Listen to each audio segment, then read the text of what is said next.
더불어민주당 김태섭 대변인입니다. 오후 현안 브리핑 말씀드리겠습니다. 심상정 정의당 대표께서 더불어민주당의 대통령 2선 후퇴 주장은 박근혜 대통령과 동거하는 내각을 만들겠다는 뜻이라고 말씀하셨습니다.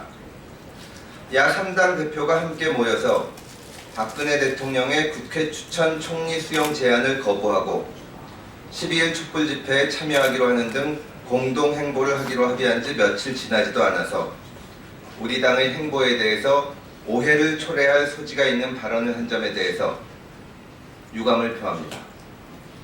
더불어민주당은 제1야당으로서 항상 국민들의 뜻에 따라 책임 있는 행보를 해왔습니다.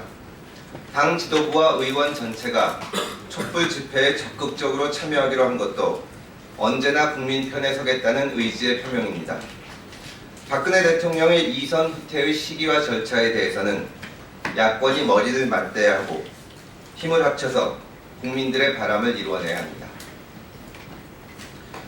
이준식 사회부총리 겸 교육부 장관이 오후에 내일 집회에 관련된 담화를 했습니다. 박근혜 정부 출범 이후 최대 규모로 예상되는 집회가 평화적이고 합법적으로 치러졌으면 하는 것은 우리 모두의 바람입니다. 정부도 집회에 참여한 국민들의 안전과 자유로운 의사표현을 위한 지원을 아낌없이 하길 바랍니다. 이 부총리가 걱정하는 국회 국정 정상화도 마찬가지입니다. 우리 국민들이 진정으로 바라는 바입니다. 오늘 모두가 지켜보았듯이 대통령이 직접 나서지 못하고 국무총리도 직접 나서지 못하는 상황입니다. 국민들을 불안하게 하는 것은 바로 정부 부심입니다. 내일 우리 국민들은 가장 큰 촛불로 민심을 보여줄 것입니다.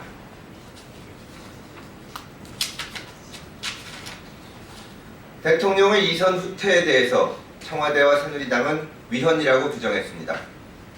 청와대의 한 참모는 헌법상 규정되어 있는 것을 하지 말라고 하는 것은 대통령에게 위헌적 행동을 하라는 것과 같다라고 했습니다. 이정현 새누리당 대표는 문재인 전 대표의 국군 통수권 이양 주장에 대해 위헌이자 반헌법적 주장이라고 했습니다.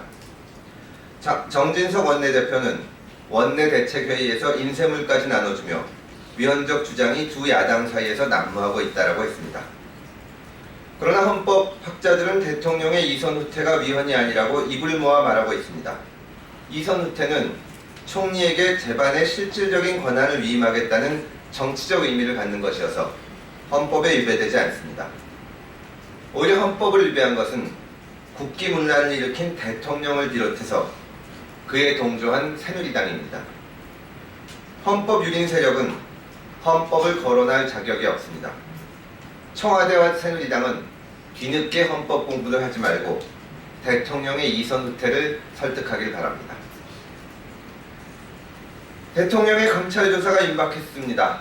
그 가운데 청와대에서 법률 검토가 거의 완료되었다고 합니다.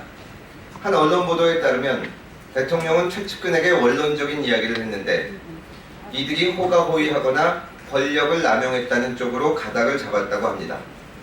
명백한 수사 가이드라인입니다. 회장님이 좋아하는 일은 연설문 고치기였는데 대통령이 좋아하는 일은 선긋기와 수사 가이드라인 제시인 모양입니다. 국민들이 인정하지 않는 대통령입니다. 검찰은 더 이상 대통령의 가이드라인에 따라서는 안 됩니다. 검찰 역시 현 시국에서 국민들의 심판을 받고 있다는 점을 잊어서는 안 됩니다. 이상입니다. 감사합니다.